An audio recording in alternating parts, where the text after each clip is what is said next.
Salvos pela graça, John Bunyan. Introdução. Pela graça sois salvos. Efésios capítulo 2, versículo 5. No primeiro capítulo de Efésios, dos versículos 4 a 12, o apóstolo trata da doutrina da eleição tanto com respeito ao ato em si, quanto ao fim e aos meios que a levam a efeito. Ele nos diz que o ato consiste em Deus ter escolhido livremente alguns. O objetivo dele é a glória de Deus na salvação deles. O meio que conduz para aquele fim é o próprio Jesus Cristo, em quem temos a redenção pelo seu sangue, a remissão das ofensas, segundo as riquezas da sua graça.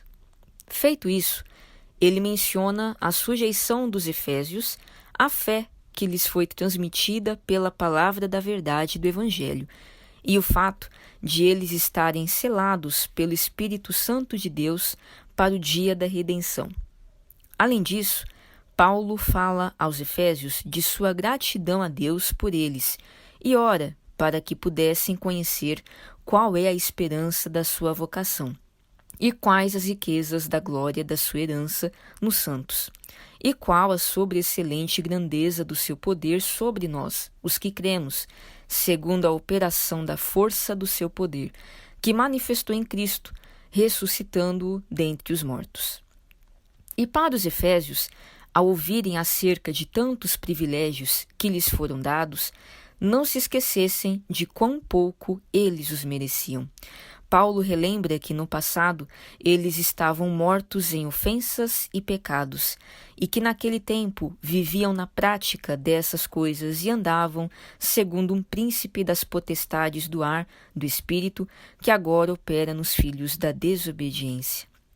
Assim, após havê-los feito lembrar o que eles eram em seu estado não regenerado, Paulo passa a mostrar que a vivificação deles, em primeiro lugar, aconteceu por causa da ressurreição de Cristo, seu cabeça, em quem eles anteriormente haviam sido escolhidos e que em Cristo eles já estavam assentados nos lugares celestiais.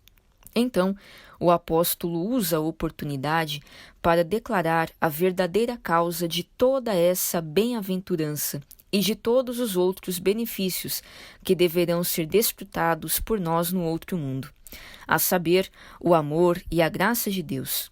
Mas Deus, que é riquíssimo em misericórdia, pelo seu muito amor com que nos amou, estando nós ainda mortos em nossas ofensas, nos vivificou juntamente com Cristo.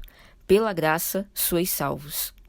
Essas últimas palavras parecem ser a conclusão que o apóstolo fez a partir das premissas que ele mesmo estabeleceu. É como se ele estivesse dizendo: se vocês, efésios, estavam de fato mortos em ofensas e pecados, e se verdadeiramente vocês são por natureza filhos da ira, como os outros também, então não merecem nada mais do que as outras pessoas.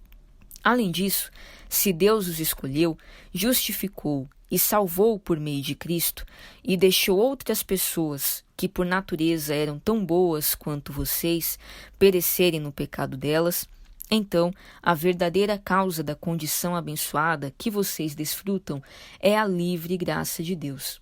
Assim, é pela graça que vocês são salvos. Portanto, todo o bem que desfrutam a mais do que as outras pessoas provém da pura boa vontade de Deus. Pela graça sois salvos. O método que usarei para discursar sobre essas palavras será o seguinte: farei algumas perguntas sobre as palavras e então darei respostas específicas. Também espero corresponder, pelo menos um pouco, às expectativas do leitor piedoso e sério, e então chegarei a uma conclusão. As perguntas são: o que significa ser salvo? O que significa ser salvo pela graça? Quem são os salvos pela graça? Como podemos conhecer quem são os salvos pela graça? Quais seriam as razões para Deus nos salvar pela graça e não por qualquer outro meio? Ora, a razão pela qual eu proponho essas 5 perguntas acerca da expressão pela graça sois salvos é que ela própria nos convida a fazê-las. As 3 primeiras perguntas são baseadas em várias expressões do texto, e as 2 últimas servem para demonstrar tudo o que foi dito.